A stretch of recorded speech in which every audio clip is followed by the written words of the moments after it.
Good morning, I'm Joe Fryer on assignment in Washington. And I'm Savannah Sellers right now on Morning News Now under scrutiny. Texas law enforcement facing tough questions as a nation grieves.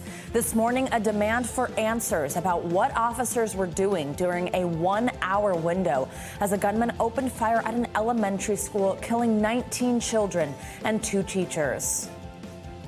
Was there a school officer on campus, and was that school officer armed? Because that's what we've been told. So at this time, no.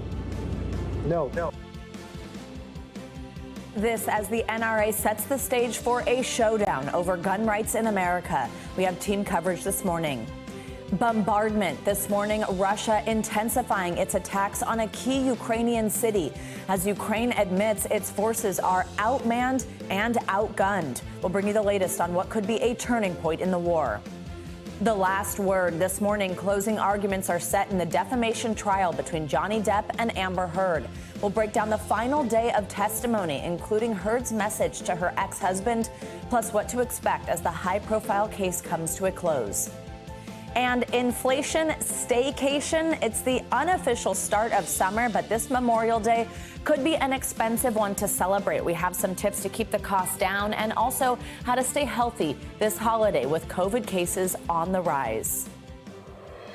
And good morning. It's good to have you with us. It's good to be back with you at home and back with you, Joe. We begin this morning with the latest from Uvalde, Texas, and the new details surrounding the response by law enforcement to that horrific school shooting.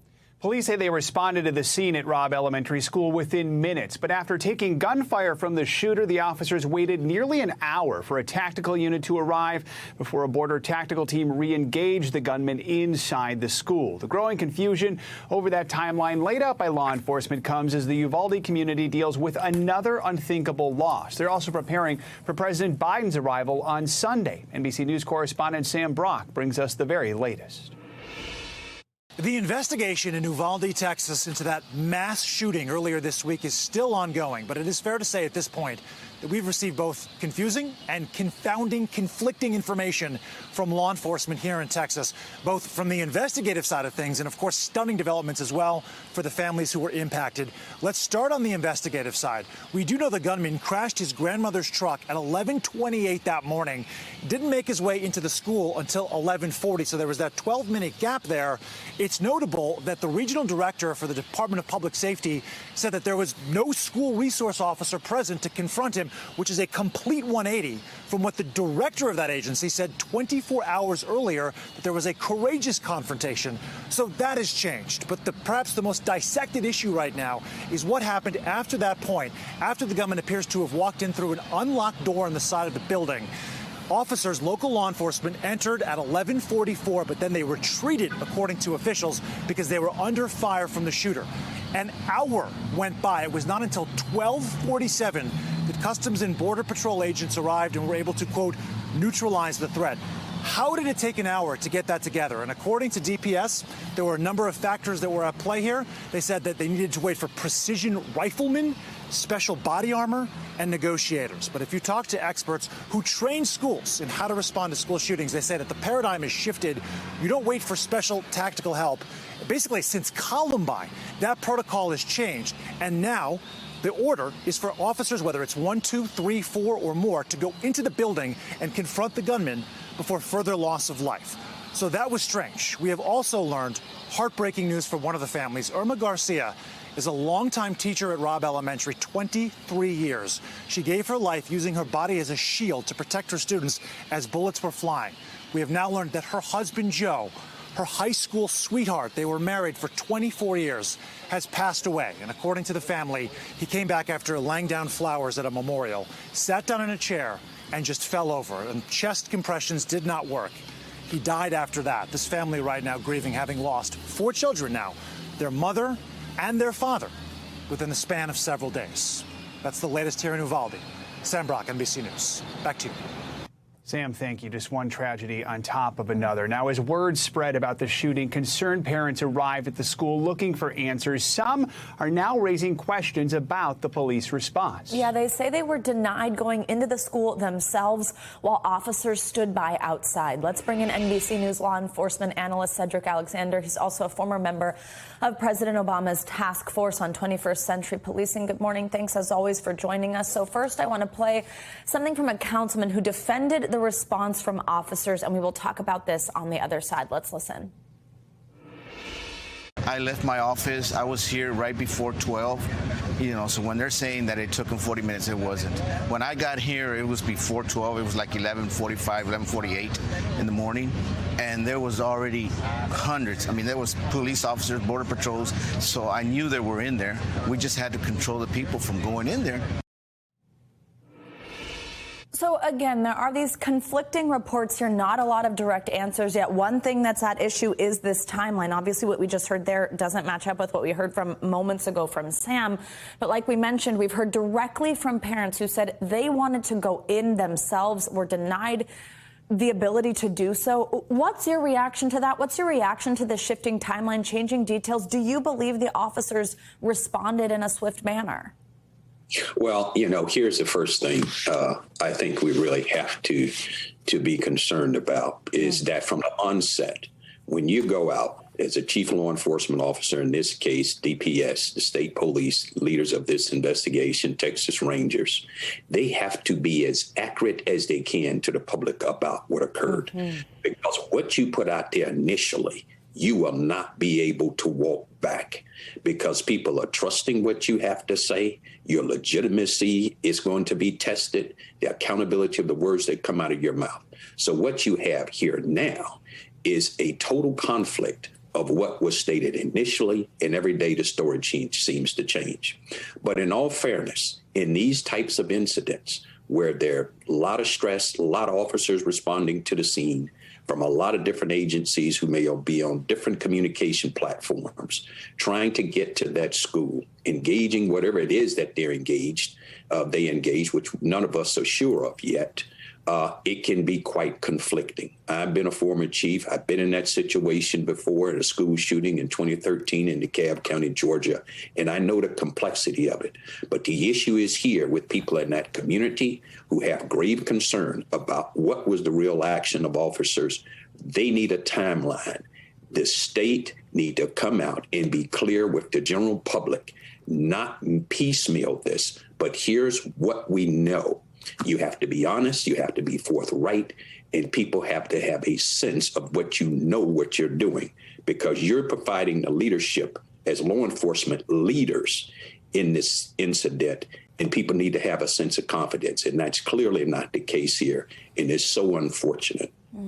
Cedric, all I keep thinking about is Columbine, which was 23 years ago. We keep saying that's the shooting that changed everything. It changed how we respond to these incidents. Now, we know this was a dangerous situation. Authorities say one officer responding was wounded. But based on what we know tactically, what could have been done differently here? Well, clearly, post-Columbine, one thing that we learn in law enforcement is this. If you got shots fired inside of that building, in this case, this school, whether it's 1, 2, 3, or 4 of you that's on that scene, and even though you may have SWAT en route, and that generally takes a little time, you have to go inside that building, follow the gunfire, be as cautious as you can, but you have innocent people that are being harmed. You have to have that subject, that attacker, to divert their attention away from people who are unarmed and innocent and direct that attention to you, because you're in a position to be able to engage them in a fight. So you have to go in. We've learned that back from 1999 during Columbine. So there is no exception. There's no excuse. You engage the target. Now, from what we understand, what's being reported, 2 officers did attempt to go into the building and were pushed back because they were engaged by gunfire. So that is something to consider under that circumstance. But the fact that people are indicating that it took over an hour with that subject in the room with those children and teachers, That requires a swift response from law enforcement to detail to the American people. Here's what we know that happened. Here's how it happened, so that as we go forward, people have a sense of confidence is what you're saying in your leadership there. And they will hopefully have a better understanding of what law enforcement did and they did not do. In regards to the families that were trying to get inside the building, people were extremely emotional, and we can't let you go inside. But what people did not realize, understand, I got police out here holding me back. Who's inside with my children? Right. These are the things that need to be talked about and worked through so the American people understand what happened here. Cedric, obviously so many questions still here. Just quickly before we let you go, what's the answer that you're looking for, and when do you think it could come? What's the top thing among all these things we're wondering about? What happened, what potentially went wrong, why it took so long? What are you looking to hear, and when do you think we'll get any of these answers? Well, the state police there in Texas is going to have to find a way to give a sense of confidence, being that they've told these different renditions of stories that is conflicting to people in that community and across the country. They're going to have to come out as quickly as they can, give a concise timeline based on what they know, based on all the technology, the 911 calls, the camera technology, the cell phone technology, put it all together, tell the people, here's what we know, what occurred. That's what they need to do, because right now they certainly have lost in their credibility is being very much questioned in terms of what occurred. And it's really hurting people even deeper than what they already are. Absolutely. Cedric Alexander, so many questions this morning, certainly answers needed for those families. Thank you so much for joining us. Nearly 300 miles from Uvalde, the NRA is still holding its convention today in Houston. It comes as the political battle over gun control heats up. Now, some musical performers have withdrawn from the NRA event, but as NBC's Garrett Hake reports, some top Republicans still plan to attend. Outside the Capitol building, Senator Chris Murphy was combative. We are not prepared to allow the gun lobby and the gun industry to continue to run this town and this place. But inside, he was negotiating. NBC News learning Murphy led a bipartisan group of 9 senators to work on a path forward for gun legislation, with the hope of having a bill to propose after the Memorial Day recess. Democrats are trying to win support for expanded background checks and the authority for judges to confiscate firearms from people deemed dangerous. But many Republican lawmakers oppose any attempt to modify the nation's gun laws. Texas Senator Ted Cruz was pressed by Sky News correspondent Mark Stone. If you want to stop violent crime, the proposals the Democrats have, none of them would have stopped this. But why does this only happen in your country? I really think that's what many people around the world they cannot fathom. Why only in America? Why is this American exceptionalism so awful? You know, I'm sorry you think American exceptionalism is awful. Uvalde's Republican Representative Tony Gonzalez is advocating for legislation that would make schools tougher targets for mass shootings. I mean, let's have legislation that can have an entry point, right? You know, where it's a safe point where people can only come in through one area. My school has that here. Not all schools have that. Yeah, Congressman, my Texas high school had 4,000 students. Yeah. I mean, 8 buildings. You can't have one entrance point to a school like that. What I would say is the schools that do have that are safer for it. We got to figure out to make it work, because there is no one size fits all. Americans are not as divided as their representatives in Congress. In a new poll, 88% of those surveyed support mandatory background checks on all gun sales, and 2/3 back an assault-style weapons ban. Our thanks to Garrett Hake for that report. Now, it's a conversation that no parent should ever have to have, but that's becoming more and more normal. What to tell your child to do if a shooter comes to their school. NBC News Now anchor Hallie Jackson spoke with some parents in Virginia who are trying to shield their kids from the violence, but also understand that talking about it could keep them safe. How was it for you dropping off your kid this week after what we saw in Texas? Wednesday morning was hard, you know, doing the normal chaos of getting 3 kids ready, packing lunches, doing breakfast. I made it sending my 3rd grader over. We got him to school, and then bringing my other 2 to preschool. And after dropping them off is when I lost it. It's just that feeling in your gut of nervousness that you hope your kid is not feeling. And we talked about that lockdown this morning in the car on the way. I can tell she may be aware that something bad happened, but not necessarily the details. And I'm not ready to discuss those details with her. You just get clouded with these ideas of like, you never know what's going to happen. I volunteered to put myself at risk to join the Navy out of college, but our kids didn't volunteer to be put in these situations. I grew up in Alabama for part of my life, and we did tornado drills. Very different than the kind of drills our kids have to do now. We just kept saying something bad happened. It was far away, but don't worry about it, you know. But then after dinner, my husband takes him to get his hair cut, and it was on the news in the barbershop. So then we had to have the conversation that the lockdown drill that you did, you know, that's what happened today to other kids. It's hard to have that conversation because I don't want it to instill fear in them, but at the same time, I want them to be vigilant. As a parent myself, I struggle with saying to my kid, don't worry, because sometimes it just feels so random. Yeah. And I kept saying, you're safe at school. Don't worry, you're safe at school. And I kept telling him that, and in my heart, in my mind, I know he may not be, but I'm not. I want him to believe it and let that worry be on me. They will be adults someday, so we can't hide the world from them forever. Do you want to hide it for them just a little longer? I would love to. My kids had just started walking to school, my two, and the last couple days I've been driving them, and it's just, I have this overwhelming dread that comes with, taking them to a place where I'm not there. And we have a great school, and I trust them, but I also know that they can't stop everything, and those locked doors may not be enough. Our thanks to Hallie Jackson for that report and those conversations that we know are being held by countless parents and families across the country right now.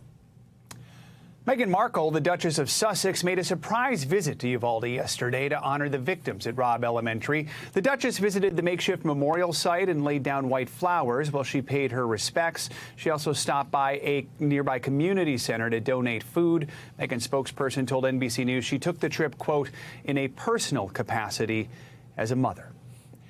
Coming up, some of the day's other top headlines. Ukraine's second largest city is back under attack. We'll bring you the latest from Kharkiv, plus the new allegations of genocide against the Russians. That's up next on Morning News Now.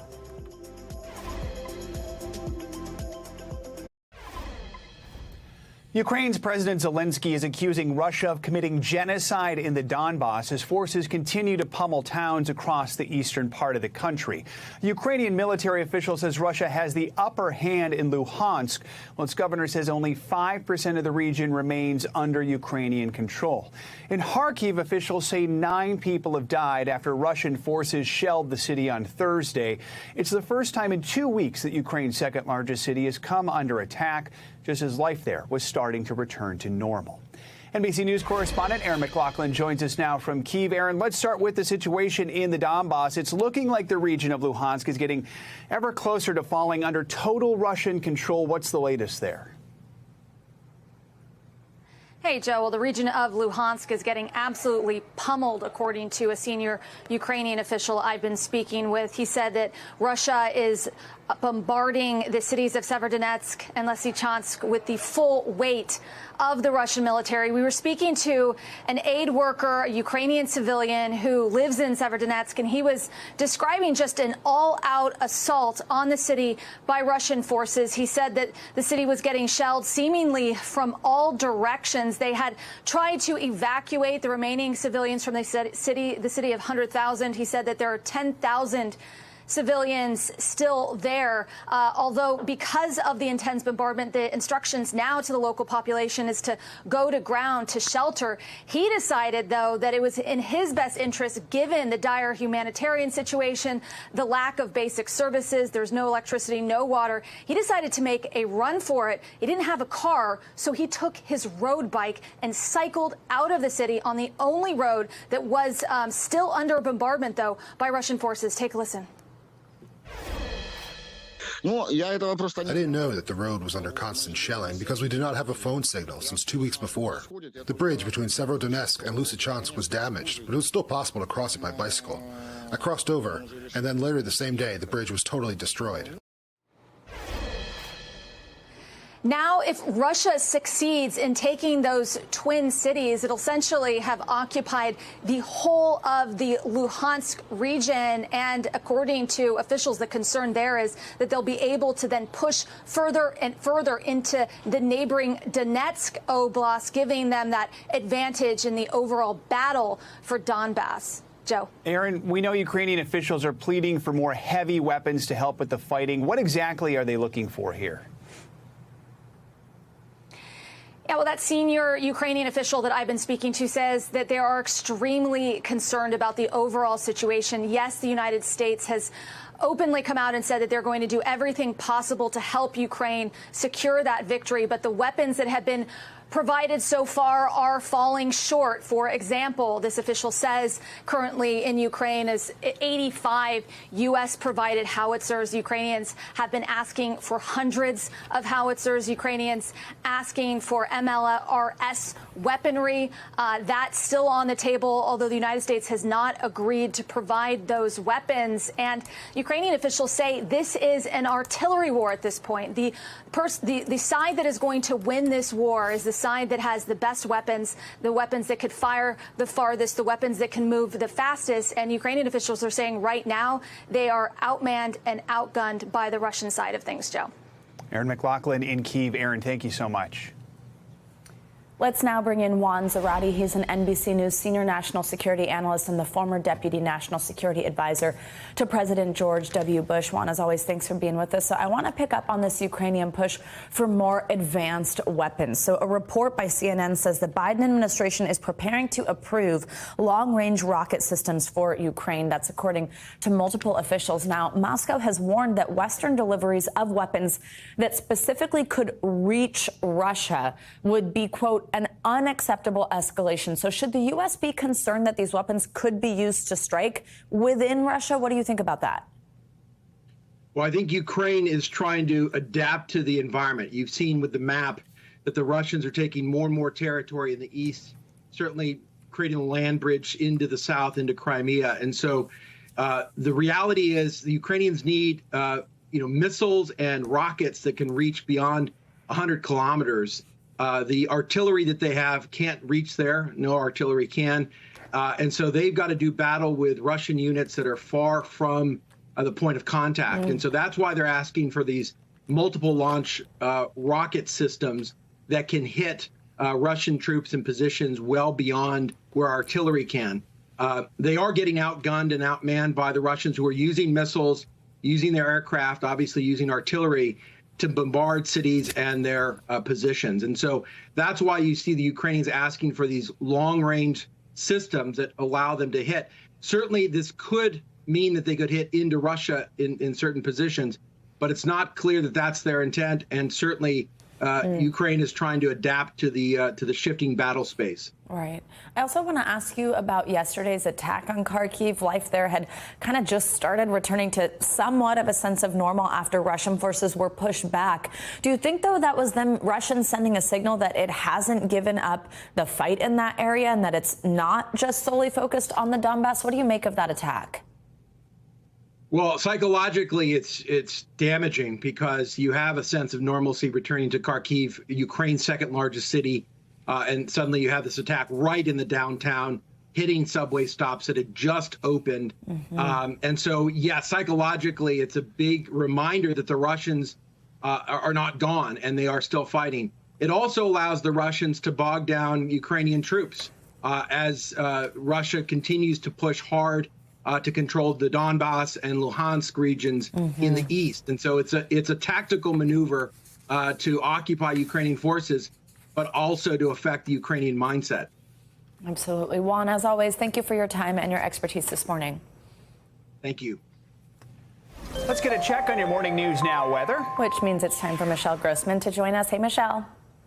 Hey there, guys. Happy Friday. And we are looking at a really active day weather-wise. We're already really busy in terms of showers and storms. Some storms this morning even have a little bit of rotation. So let's take a look at radar because we're looking at heavy rain falling, and this will be the threat as we go all throughout this Friday from the northeast all the way down to the southeast. Where you see this pink box here, this is a tornado watch. This is until 2 o'clock, and we're going to see this threat for severe weather really expanding as we go throughout the day. Again, some of these storms showing rotation even early this morning. This is the first line of storms. We have 2 more lines that will come through as we head throughout this Friday. So 35 million people at risk, winds gusting to 60 miles per hour, damaging hail. Tornado threat is low, but as you're seeing even early this morning, the threat is there and it will continue throughout this Friday. So where you see the yellow from New York to Philadelphia, D.C., Richmond, Raleigh, Wilmington, down to Charleston, all the major cities along I-95, we do have the threat for severe weather throughout the day. So it's going to make for slow travel in the air, slow travels on the roads.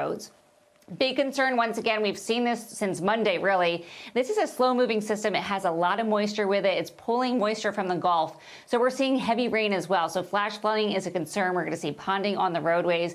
Where you see the yellows, that's indicating where the heavier rain will fall. We've had heavy rain along the Gulf Coast for days. We're going to see that once again today. So the flood threat extending all the way from the northeast through the Carolinas into parts of the Tennessee Valley with excessive runoff caused by the heavy rain. Where you see the red, Winston-Salem, Troy, also Rockingham, we're looking at a flash flood warning. That's really dangerous. If you see that on the roadways, that's when you want to turn around. You don't drive through it. So we do have potential airport delays. Buffalo, New York, D.C., Charlotte, where you see the red, that could be a major delay. Chicago, you could see a moderate delay. And then I know a lot of us are traveling on the roadways as well. We're headed to the beaches, and we are looking at a slow travel. I-90 Chicago to Boston.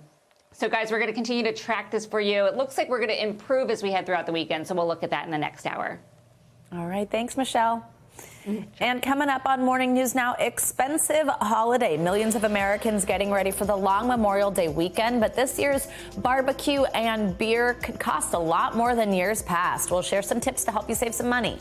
Plus, new COVID cases are back on the rise again. We're going to check in with a doctor with what you should do to stay safe during the big travel holiday weekend.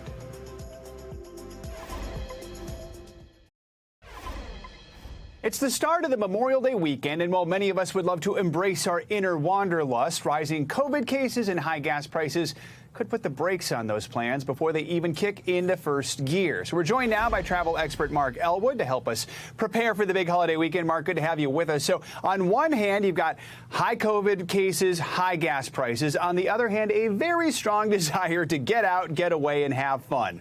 Which side is going to win this holiday weekend? Do you expect to see a lot of people travel? I think we're going to see crazy numbers. If you look at AAA's numbers, we're seeing essentially more people than have been traveling since 2017. It's extraordinary. And there was a recent survey that said, are you going to take a vacation this summer? And 72% of Americans said, heck yes. So I think this is the kickoff. And what's going to win is after 2 years of caution, I think people are so desperate for a vacation. This is the first weekend we're going to see, gosh, everyone is on the move. One of the few things that most Americans can agree on, I guess. So we know about the high gas prices. Plane tickets are also sky high. I was just looking at some travel in the next couple of weeks. What is behind the spike in prices for flying? So that's a great question. It's important. It's not about gas prices. We're seeing that at the pump, but that's not what really is happening with airlines because they tend to hedge. They buy their fuel in much longer terms. Essentially, there's 2 things going on. Firstly, it's psychological. We saw prices on airfare plummet during the pandemic. There was like $63 round trip to Chile, insane prices. So even returning to their normal levels, we're a little disconcerted because they have been so low. But they're not at their normal levels. They're way higher. And that's down to simple supply and demand. We've said everyone wants to travel, but the problem is the airlines lost 50,000 workers over the pandemic. Delta has cut 100 flights a day from July to early August. There just aren't enough people. There's a pilot shortage, COVID sick out. So essentially, everyone wants to travel. The airlines wish they could take you there, but they've got all these constraints. When there are constraints, prices go up. Very quickly here, Mark, what tips do you have for people to travel without breaking the bank? gas, you talk about rental cars, check your rental car first. Look outside the airport. Look at Turo, which is like the Airbnb of cars. Rental car prices are really high. That's the thing to focus on. Don't just think about flight prices. All right, some good advice there. Mark Elwood, thanks so much for joining us this morning on this Friday. We do appreciate it. Now let's talk about the health side of this holiday weekend and bring in our friend Dr. Bob Lahita, the director of the Institute for Autoimmune and Rheumatic Diseases at St. Joseph Health and professor of medicine at Hackensack Meridian School of Medicine. Dr. Lahita, good to see you on this holiday weekend eve. So as we just heard from Mark Elwood there, we're expecting to see a lot of people travel this Memorial Day weekend. I'm one of them. We're also seeing COVID cases, though, and hospitalizations rise. So first things first, just put in context how safe travel is right now. Well, right now, infections are rising, but surprisingly, hospitalizations are plummeting. So it means that the Omicron is causing disease. Whether you're vaccinated or not, you have a great risk of getting infected. But the disease is not very, very severe. So what I'm suggesting, Savannah, is that you use common sense. Get tested as close to your departure date as possible if you're doing a flight to someplace in the country. Also, if you're on a beach with lots and lots of people, but you've got open ventilation, don't worry about wearing a mask or doing anything special. If you're in a closed space like a saloon or a bar or a restaurant, and you're over 65, because people under 65 tend not to get very sick from the Omicron variant, with few exceptions, then you really should use common sense and think about washing your hands and wearing a mask, and perhaps even getting tested right before your party. Some great tips there. Now, I do want to ask you about a new report. It was just published Wednesday in the Journal of Nature Medicine. It says that while the COVID vaccines hold up strong against hospitalization and death, they offer little protection against specifically long COVID. Can you tell us, Doctor, what do you make of that? Why is that? And what are you hearing from other health experts? I mean, was this expected that the vaccines would provide, protection against those immediate symptoms, but less so against long COVID, or is this sort of concerning?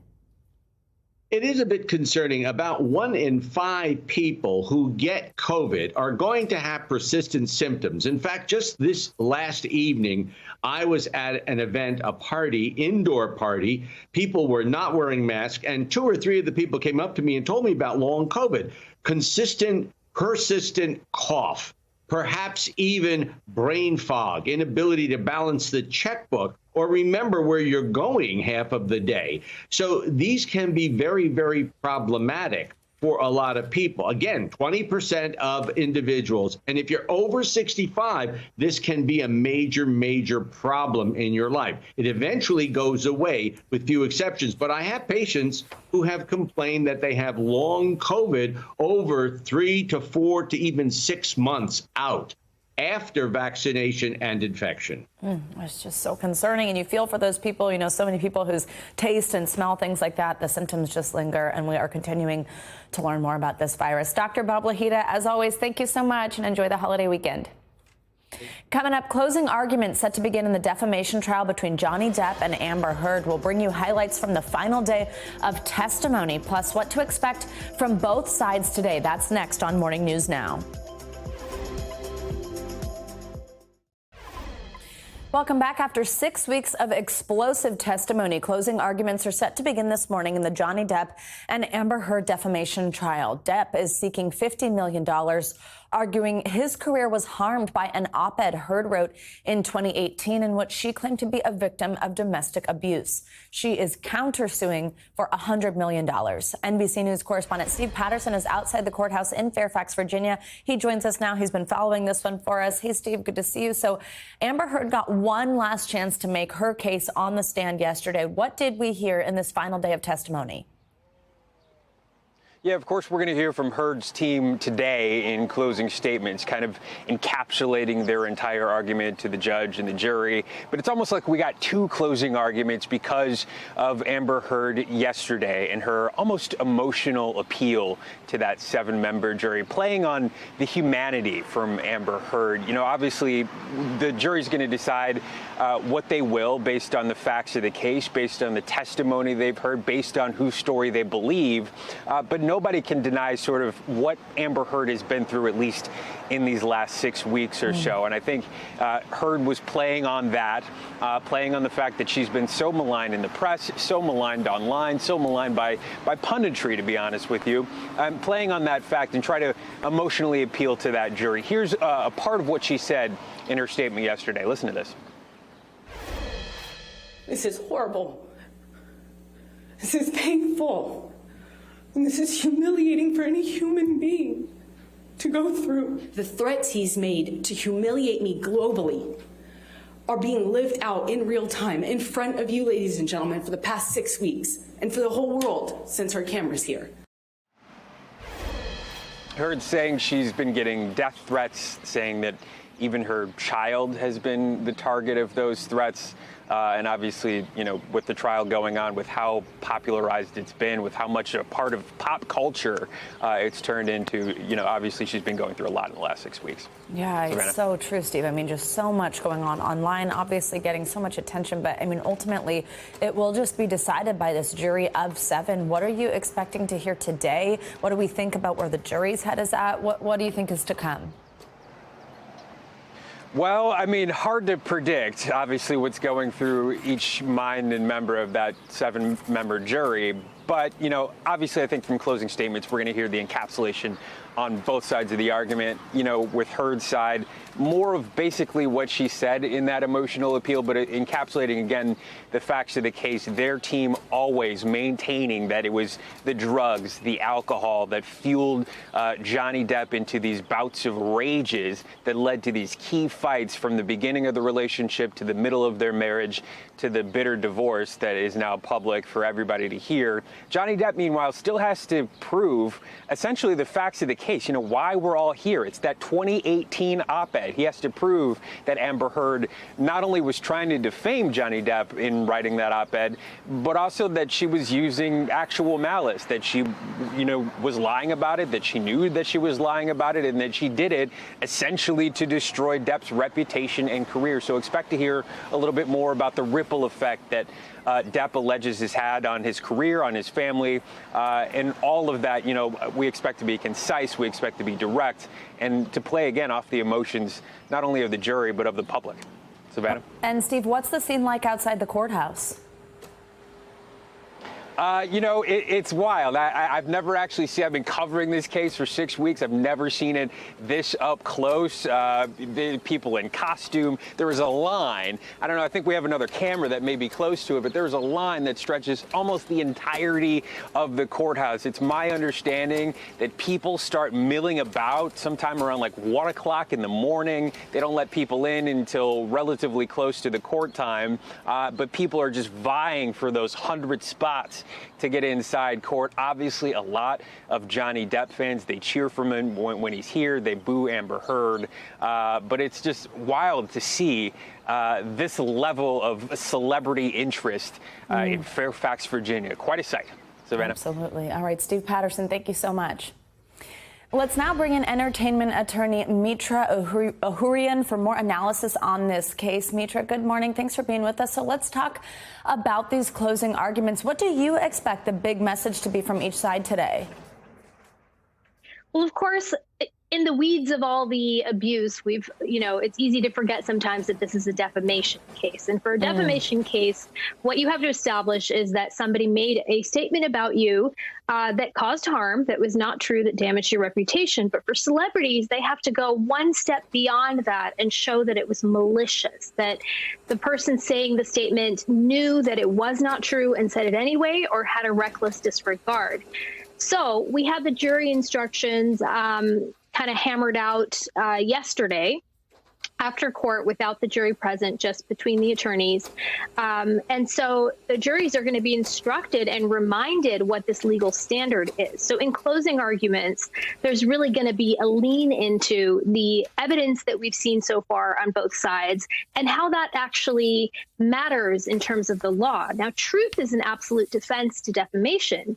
So Amber's side is going to be basically presenting the fact that there is truth to what we've stated. And we have enough here in recordings, in witnesses, and also in Johnny's testimony where he's indicated that psychological abuse can be considered abuse as well. So I think she's got a pretty good chance of showing that there's truth here. And of course, from Johnny's side, they're going to be saying, okay, well, there's no corroboration. There's multiple witnesses who say different things. There was no witnesses who saw the damage that she claims. She didn't go see doctors at the time. All of the things that we've seen throughout the trial that sort of point to the fact that there's some discrepancy in the stories. Absolutely. Now, the jury will deliberate, of course, following closing arguments. Walk us through this. What do jurors have to work through to come to a verdict? I mean, what's their job here? What kind of outcomes can they choose? Just tell us what's the next step for those 7. Yeah, so we've got 7 jurors, as you mentioned. After closing arguments, they're going to be read the jury instructions and asked if there are any questions to the jury instructions. And of course, the judge will always be available to answer questions about those instructions. The instructions are going to remind them why they're here, what they have to determine, and that there are 2 lawsuits, in essence, in one. There's one lawsuit that Johnny Depp brought against Amber Heard for the defamation. Of course, we know she sued him back for $100 million for in essence stating that she was lying and defaming her in that sense. So they have to kind of determine these 2 outcomes at the same time. Mm-hmm. And what we're going to hear first is Depp's side, because he brought the lawsuit. So his lawyers are going to be presenting closing arguments, and then the jury is going to hear that first, then hear Amber's side, and then they're going to go deliberate, later today, very soon. And they could come back very soon. So we don't know how long it's going to be, but it could be quick. Absolutely. All right, Mitra Ahurian, thank you so much for joining us. Thank you. Coming up on Morning News Now, a celebration of heritage on social media. I quickly realized that, I can't change who I am. And also, I love who I am, and I love the culture that I grew up with. Up next, how some AAPI influencers are sharing their experiences to educate others.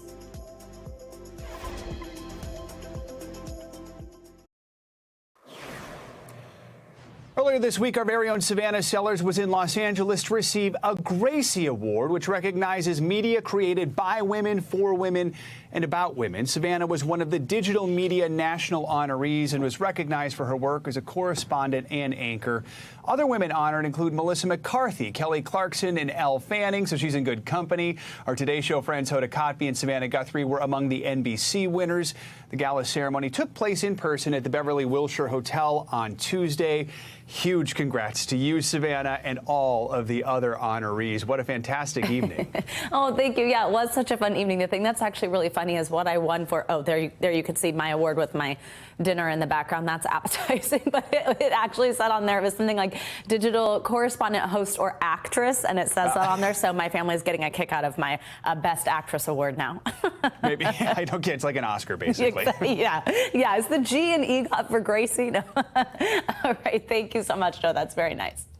Now, any K-pop fans out there, even if you aren't, you've probably heard of BTS. That's the 7-member South Korean boy band, and they're heading to Washington to meet with President Joe Biden. The meeting is set to discuss the rise in anti-Asian hate incidents and to celebrate AAPI Heritage Month.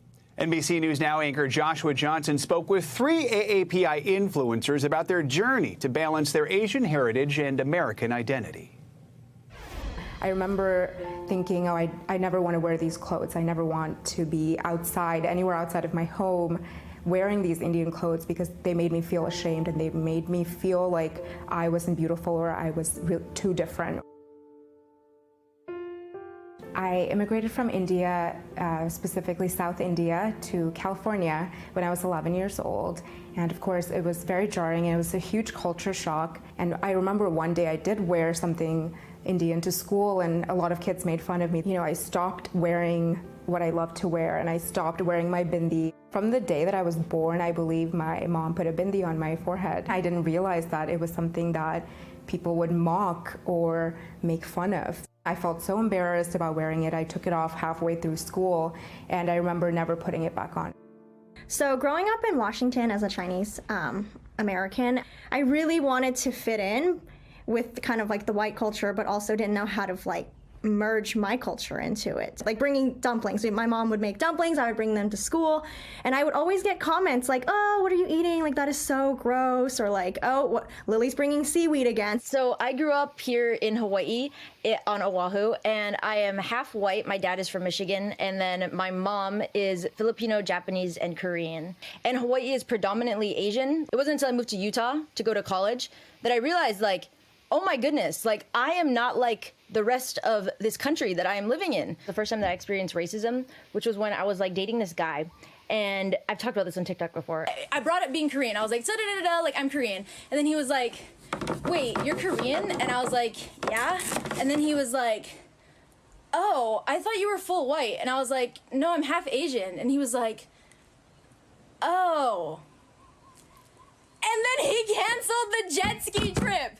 Yeah, because he said that his grandparents got like uncomfortable around people of color. I was like, why can't I just like be like everybody else? Like, why do people have to look at me differently because of the way that I look? Like, that's so absurd to me. Growing up, there was not a whole lot of like Asian American social media influencers or actors, which is why I think I wanted to kind of push away my Asian American heritage, because we look at the screen. Those are the role models we see. Like, I remember going to a hair salon and like bringing a Hillary Duff photo in. And I told my hairstylist, I'm like, I want my hair to look like this. I remember someone in school had asked me if people in India take showers. What's portrayed in the media, what we are seen as or what we are viewed as, I think that definitely contributed a lot to feeling ashamed of who I was. I quickly realized that, you know, I can't change who I am. And also, I love who I am, and I love the culture that I grew up with. All of a sudden, you're like, what am I doing? Why am I trying to push away my culture? I want to reclaim my culture. I want to appreciate it. I want to love it. I joined an a cappella team in college, and we would sing these songs that were mashups of Indian and American music. And that was when it first clicked in my mind that I didn't have to choose just one and completely ignore the other. And in college is when I started posting my Indian clothes online. A lot of South Asian people would respond to those posts saying, wow, this is so great to see someone representing our fashion on social media. I would say 85 to 90% of, you know, the things that I've learned and things that I've come to accept in myself, like a lot of that had to do with social media and putting myself really out there and getting that feedback and also being able to help other people. I love Asian food. It's my most favorite food of all the foods. I feel like the TikTok For You page helps you to go to the correct community of people who are either interested in learning about your culture or people who are a part of your culture and just want to feel included within it. Just very endearing to talk about my mom and our upbringing and some of our childhood, you know, stories, because it's catharsis. It's like a way to connect and relate with people who also shared a similar upbringing. Look, I made more for you. Wow, thanks, Mom. That's a lot. These ones are very good. Okay, here's another. Another one? And one more. Mom! You'll see a lot of really funny, relatable content about being Asian. And although we come from different parts of Asia, we all have very similar shared experiences. This is like the time for us to share our stories. Our time to like normalize being Asian Americans and sharing our everyday lifestyle. And the more content that you create that has to do with being an API member, that the closer we are to closing that gap between that misunderstanding and acceptance toward our culture. It's almost impossible to box yourself into just one category. I can't only say that I'm Indian or Asian because I live in this beautiful country in America and I have become so American, but I also have that Indian identity. So for me, just bringing in those little moments and little touches and details of my Indian clothes and putting that with my Western clothes was really a way for me to kind of bring in both my identities and showcase that on a daily basis. And I know with my bindi, I had a talk with myself and, you know, told myself that you shouldn't be ashamed of who you are, and if this is one way that people can identify you as being Indian, then this is going to be the one thing that you're going to wear every day. And so from that day onwards, I have never stopped wearing it. This is something me and my sister talk about all the time, like how happy we are to be Asian and specifically to be creating content. It gives me an opportunity to share who I am and to share my culture, and then to bond with other members of my community and to just really feel their love and connection to me. If I were to see that 15 or 16-year-old with a Hillary Duff photo, I would tell her Be proud of who you are. Be proud of what you look like. There are so many other wonderful, creators, actors, people out there that share a similar, understanding of where you are right now. I think the beauty in humans is our difference. There's only one you, and that's your superpower, and so you should really embrace yourself. Your superpower and embrace yourself. What an important message. Our thanks to Joshua Johnson for that inspiring report. Absolutely. That does it for this hour of Morning News Now. But the news continues right now. Thanks for watching our YouTube channel. Follow today's top stories and breaking news by downloading the NBC News app.